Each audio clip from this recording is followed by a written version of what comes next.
mother wrote and said, I've been watching the podcasts about whining, and wow, this is great stuff. Now I wonder what I can do with our 14-month-old who's whining more and more.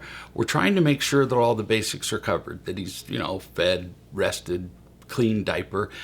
And I know it's good to say English to a child who's whining to require that he talks, but he's 14 months old and he doesn't know a lot of words. So what else can I do? End quote. Smart of you to pay attention to this behavior. I'm Greg Bear, and I talk a lot about whining, and for good reason. Whining is a gateway behavior, perhaps the gateway behavior, that can evolve into all the other behaviors that make happiness elusive, perhaps impossible. And my goal is to help you teach your children to be creative, cooperative, and confident, and eliminating whining is just on the road to that. Subscribe to this channel for more practical lessons on this and many other subjects. Kids really watch us closely.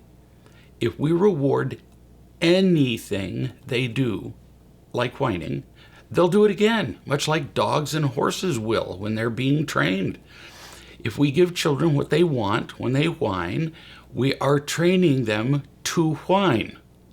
Sure, crying in early infancy is normal, but very early, earlier than you think, you can begin to teach your son other ways to tell you what he wants. If you're consistent, he will learn. Kids learn what you persistently teach, much smarter than we think. The only reason children whine and make demands past age 8 to 12 months is because we taught them to whine by rewarding their whining. Now we can teach them not to. The moment children become capable of communicating in a better way, whining cannot be tolerated. The instant they can communicate in some other way, whining's done.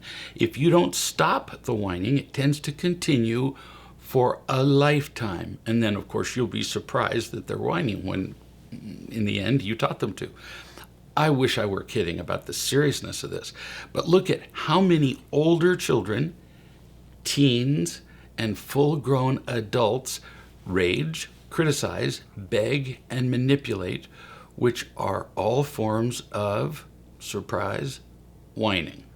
And they learned it in infancy, where nobody taught them another way, because nobody knew how. It's much easier to teach children while they're young than to wait till they're teenagers. Anybody who has a teenager can tell you this. Ever tried to teach a teenager or adult not to whine? Close to impossible. Now, back to your 14-month-old son.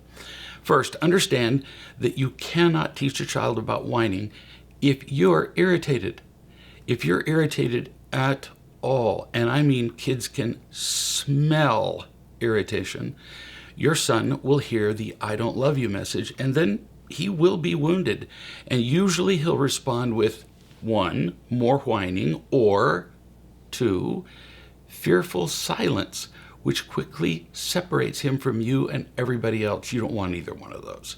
Second, when you begin to teach your child not to whine, you must understand that you will meet resistance, because up to that point, he has successfully gotten what he wants simply by crying or whining because he was a teeny little baby. So once you begin to change this, you're telling him that his one effective tool up to that point is no longer acceptable. Unconsciously, he's going to be thinking, what? Are you kidding me? Are you stupid? I've always gotten what I wanted when I whined, and now you're changing the rules. No way am I going to cooperate with this. Really, unconsciously, that's what's going through the kid's head. Now, talking to everybody, not just the mother of the 14-month-old. Let's discuss how to teach any young child, as young as 8 to 12 months, how to stop whining entirely. Watch the entire parenting training at reallove.com for a foundation in loving and teaching. Why? Because you can't expect to teach your children important principles until you feel more loved and you are more loving.